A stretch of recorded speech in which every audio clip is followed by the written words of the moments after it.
I caught my girlfriend bragging to her friends at a gathering. He ought to count himself fortunate I haven't ended things with him. He's the most ordinary-looking guy I've ever dated. I've been with far superior options. I grinned, snatched my coat, and slipped out quietly. A fortnight later, she attempted a comeback only to discover she'd been swapped out. You know that sensation when you're in a silent space and you pick up on a faint, sharp whine that nobody else appears to register? That's been my existence for the last 12 months. A steady undercurrent of belittlement that I convinced myself was merely ambient static. Last evening, the static escalated into a roaring blast, and I resolved to silence it once and for all. My name is Alex. I run a premium landscaping firm. I craft and construct exterior environments for folks with more cash than flair. I'm skilled at it. I transform barren, unsightly plots of earth into elegant, organized havens. I'm a creator. I'm rational. I avoid mind games. My girlfriend Jenna was meant to be my ally in constructing a future. We'd been a couple for 2 years. We resided in my home, a property I purchased and refurbished well before encountering her. We were supposed to be a unit, or so I believed was the agreement we'd entered. I'm not ostentatious. I skip luxury labels or flashy vehicles. My funds fuel my enterprise, my portfolios, and the existence I was shaping. I'm dependable. I'm consistent. And as I learned last night, I'm also the most unappealing partner she's ever had. The epiphany struck at a soiree. It was thrown by one of her pals, a lady wed to a tech tycoon who now viewed orchestrating connections as her primary occupation. The event drew a crowd Jenna yearned to infiltrate. Guys with manicured palms and pricey timepieces. Ladies who seemed untouched by carbohydrates. I sensed like an alien breed. I was making an effort, circulating, discussing market trends, feigning interest in someone's latest yacht. After roughly an hour, I craved fresh air. I ventured onto the rear deck, which, coincidentally, was a layout I'd engineered for the hosts the prior year. The glass slider was cracked open, and I could detect the hum of the festivities within. Then my name surfaced. It was Jenna's tone, trailed by her companion's chuckles. I halted in place. I'm dead serious, Jenna declared, her words laced with vino and scorn. He's a solid fellow and reliable, clearly. But observe him. He's so average. He ought to feel fortunate I haven't ditched him. Truthfully, he's the most unappealing guy I've ever dated. I've been with far superior. One of her pals added, but he covers the expenses, doesn't he? You've secured a sweet arrangement. For the moment, Jenna answered, and they all giggled once more. The whine in my ears ceased. Replacing it was a deep, utter quiet, the sort of hush you encounter far below the surface. All the minor jabs over the past 2 years abruptly clicked into place. The quips about my field boots, the hints that I ought to upgrade my wardrobe, the manner she'd present me as my boyfriend Alex, omitting my profession. It wasn't mere static. It was a blatant indication I'd opted to disregard. I didn't burst in. I didn't create a spectacle. My brain, accustomed to plotting intricate, tiered outdoor designs, promptly began sketching a different venture. Teardown.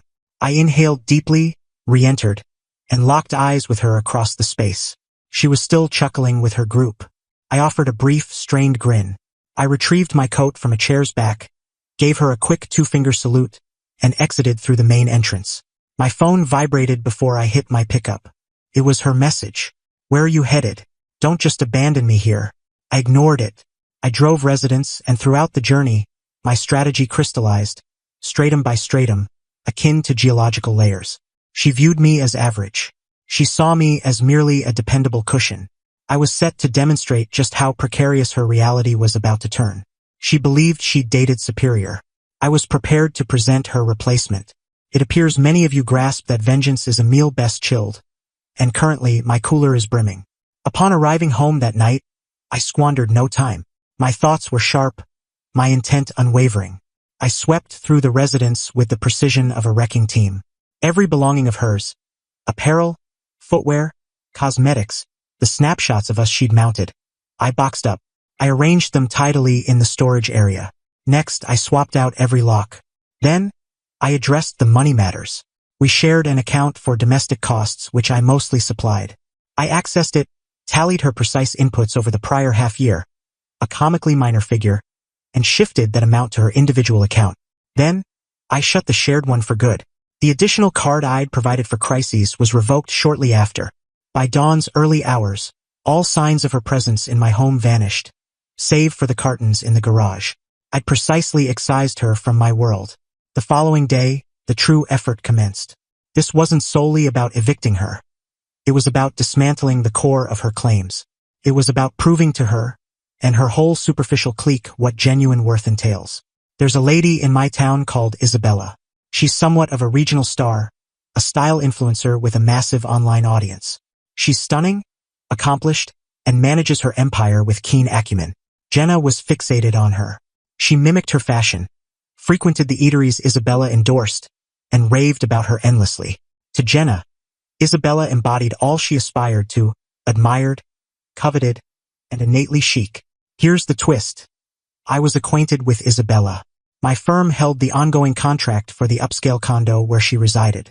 We'd crafted and upheld the structure's rooftop greenery and shared zones. I'd conferred with her directly several times on the initiative. We shared a solid work rapport. She valued my craftsmanship, and I admired her entrepreneurial savvy. I phoned her that morning. I mentioned I had an odd professional pitch. I outlined that I was terminating a toxic partnership and required her aid for a distinctive endeavor. I proposed to fully overhaul and upgrade her private 2,000 square foot rooftop deck, a job that would readily exceed $50,000, entirely gratis. I'd employ top-tier resources, the rarest flora, the works. It'd be a masterpiece. In exchange, I sought one favor from her. For 7 days, she had to feign being my new partner online. She paused briefly, and I feared I'd overstepped. Then she chuckled. "Allow me to clarify," she stated. "You wish to compensate me with a $50,000 deck to assist in retaliating against your former girlfriend? Alex, that's the most inventive pitch I've received. I'm on board." The scheme was activated. Meanwhile, Jenna was unraveling. After I skipped her initial furious texts, she appeared at the house the next day. Her key failed. She pounded on the door for 10 minutes before retreating. Then arrived the emails, the voice messages, the notes via acquaintances. They mirrored one another. Fury blended with bewilderment. She couldn't fathom the events. She'd been ousted from her cozy niche, and she couldn't comprehend the reason. Following a week of this, Isabella executed her opening play. She shared an image on her Instagram story. It was a detailed shot of an exquisite and pricey bloom. The tagline was straightforward: "He has refined preferences." Jenna likely viewed it. Her circle certainly did. The inquiries I began receiving from intermediaries grew frantic. They probed what was occurring, noted Jenna was falling apart. 2 days on, Isabella shared again. This occasion featured her and me. We were on her deck, reviewing architectural plans. We stood near, sharing a laugh over something. It was impeccably arranged. We appeared as a content, thriving pair. The tagline stated, "Plotting something magnificent with the expert himself." Thrilled for this partnership. The response was swift. Isabella's fans adored it. They remarked on what a great-looking duo we formed. But the true uproar unfolded in Jenna's sphere. A shared contact informed me Jenna suffered a total breakdown. She couldn't grasp how I, the average unappealing man she tolerated, was now paired with Isabella, the icon she worshipped. Her whole perspective was glitching. Her pals, those who'd snickered at her harsh words, were now inundating her with queries. They weren't comforting. They were envious and puzzled. The guy they'd brushed off as a dull supporter was now openly tied to a top-tier influencer. Jenna attempted a counter. She began claiming I'd been unfaithful with Isabella for months. But the narrative didn't hold. I had a standing as a faithful, direct individual, and Isabella was a cherished local personality. Nobody bought it. The concluding masterstroke of this stage occurred yesterday. Jenna, frantic and with no alternatives, had been crashing on a couch of one of the party attendees. That attendee, noting the social dynamics shifting, had tired of the turmoil. She evicted Jenna. Jenna was now genuinely without a home. She lacked funds, a residence, and her allies had deserted her. She mistook my dependability for vulnerability. She was soon to discover it's the root of my strength. She deemed me the most unappealing man she dated. She was set to experience being the least wanted person present. Update 2. 2 weeks have passed since I departed the gathering and my former existence. The teardown is finished. Now, I'm in the gratifying phase of observing the debris clear and assessing what's left amid the ruins. After Jenna was expelled from her pal's spot, she resorted to her final option.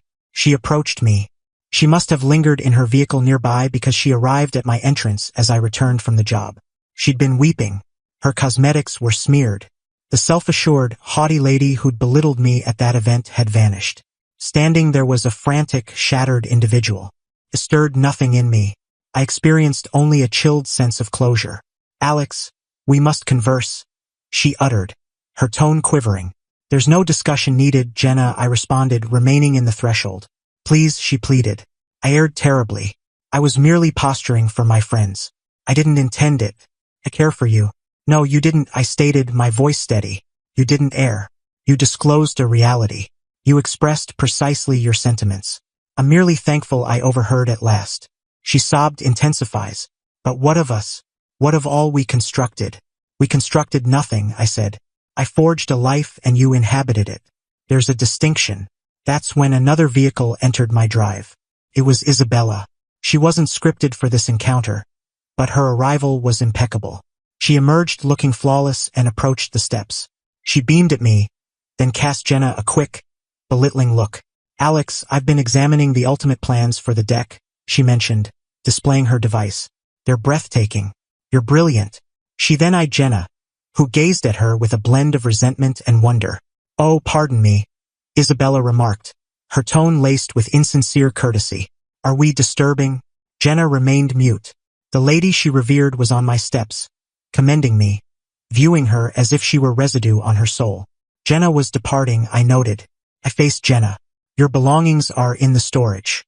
I recommend summoning aid to retrieve them. You're barred from this property." She glanced from me to Isabella and back. Her remaining defiance faded. She nodded, pivoted, and trudged to her vehicle, a utterly vanquished figure. The repercussions for her and her group have been rapid and severe. The authentic account of events, the true version, has circulated rapidly through their network.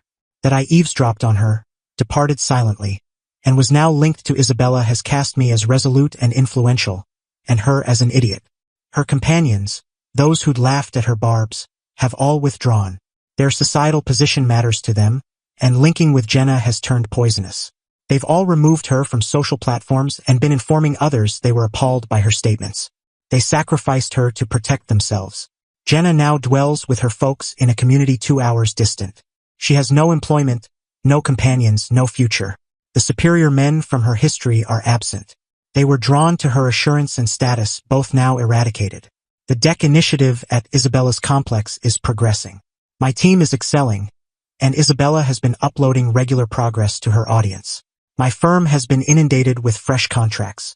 The endeavor has proven the finest promotion I've executed. Isabella and I have developed a strong friendship. She's intelligent, humorous, and truly honorable. No sparks, but profound shared admiration. She's mentioned receiving numerous notes from women recounting their experiences with unappreciative partners. Our modest retaliation effort has, oddly, evolved into motivation. I didn't aim to ruin Jenna's existence. I simply aimed to forge mine, excluding her.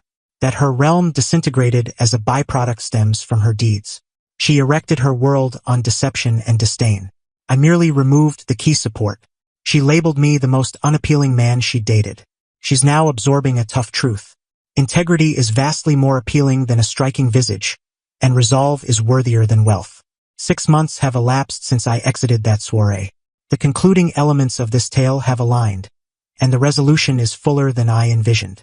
My existence has been reconstructed, sturdier and superior to prior. Hers has been irrevocably changed. The deck I created for Isabella turned into a regional highlight. It graced a design publication, and my enterprise has expanded dramatically. I've added 2 fresh teams and maintain a backlog spanning a year. The triumph is remarkable, but not the pinnacle of fulfillment in this narrative. Post the porch showdown, Jenna vanished from my radar. I received no word from or regarding her for months. The quiet was a blessing. I resumed courting warily initially. I encountered a physician named Claire, who's sharp, compassionate, and regards me as if I'm the sole man alive. She knows the full Jenna saga and deems it the most resolute and admirable act she's known. We're crafting something authentic, rooted in reciprocal esteem. The closing on Jenna arrived from an unforeseen party.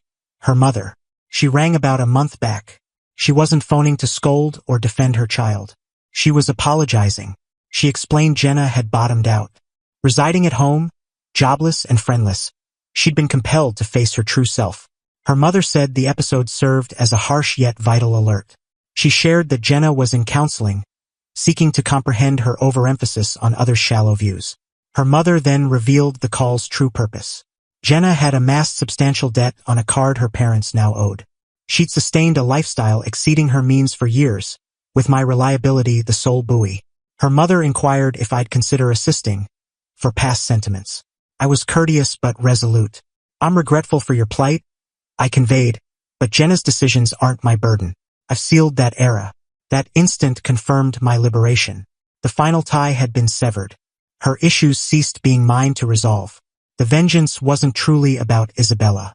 She was merely an accelerant, a striking and potent instrument. The genuine payback lay in the aftermath. It resided in the quiet, in my absolute refusal to partake in her chaos. I didn't shout. I didn't debate. I didn't battle. I simply withdrew. I turned ethereal. And in my void, her entire structure, sustained by my involvement, imploded from its frailty. She mistook my worth for reliability and finances. She overlooked that my real merit lay in respect, fidelity, and affection. She undervalued them, so I withdrew them. She dubbed me ordinary and unappealing.